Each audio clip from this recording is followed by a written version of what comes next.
Today I'm going to work on some gesture drawing. As people, we are always moving. Moving all the time. Some artists like to try to capture this movement by doing gesture drawings.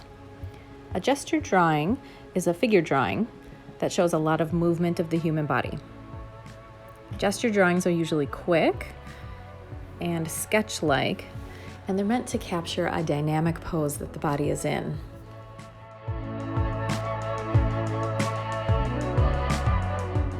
When I'm doing a gesture drawing, usually I start with the midline of the body, and I draw a quick line that indicates sort of the direction the body might be facing, the angle the body is at, and where the limbs might be. Kind of just a swoop or a swish with my charcoal, just to get that first feel of the movement of the body. Practicing makes this easier. If you can't attend a figure study class that has an actual live model, you can find pictures online of dancers or of athletes that can help you look at a pose and then capture the midline and practice and practice and practice.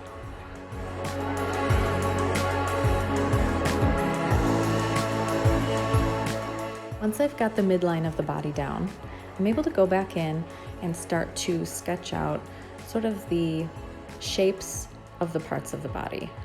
Sort of triangular shapes for the torsos, block or triangular shapes for hips, ovals for larger muscles of the legs and the arms, ovals for heads.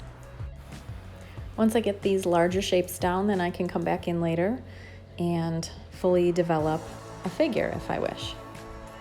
That's why I use a softer charcoal for my first gesture drawings. The soft charcoal is able to be wiped away when I want to fully develop a figure.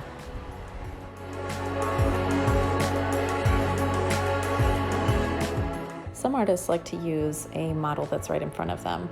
In the past, I've used a piece of construction paper or paper bag to just crumple into a gesture shape.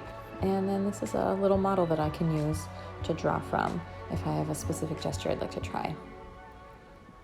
Following the shapes of a model can help to capture movement, just like looking at a picture.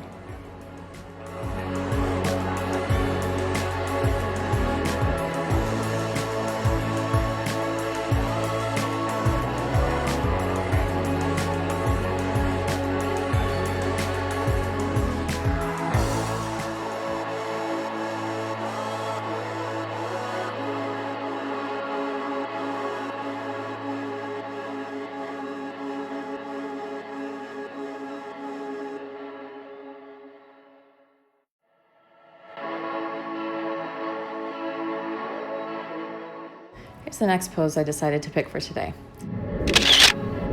Start with my soft charcoal and work out sort of the gesture first, sort of the line of the gesture, the body, the way it's turning.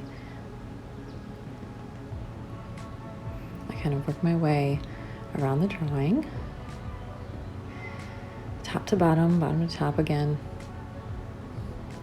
I'll come back in later for details, but I just want to get the basic shape of the gesture.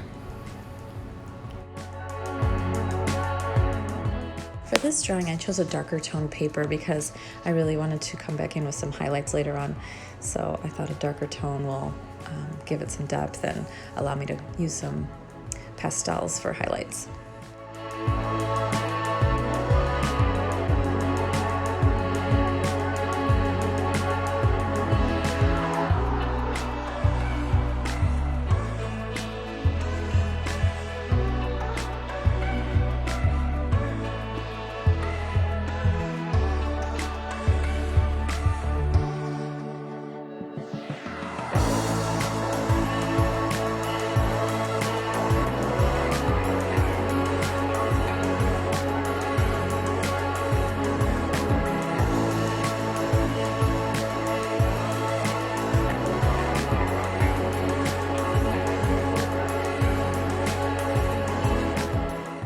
If I'm trying to develop a drawing more, I'll add highlights to the figure.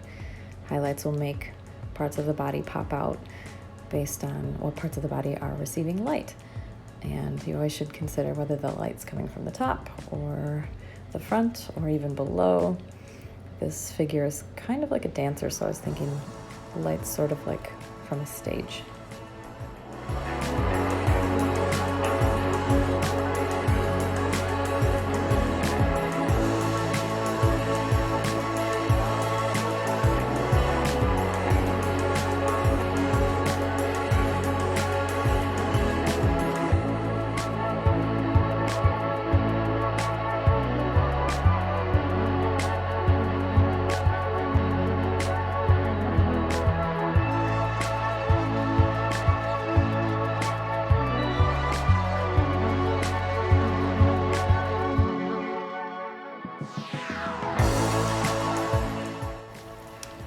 If I'm continuing to develop a figure, I'll usually add sort of a mid-tone color.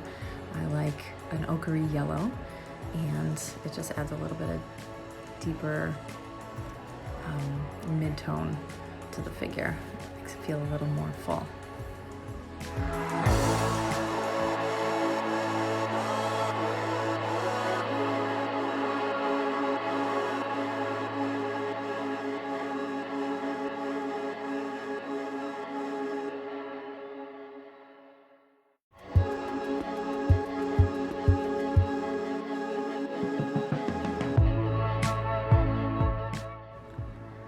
Finally, I'm coming in with some blues to sort of balance the colors in the figure. A little bit of cooler shading and some balance for the warmth of the yellow.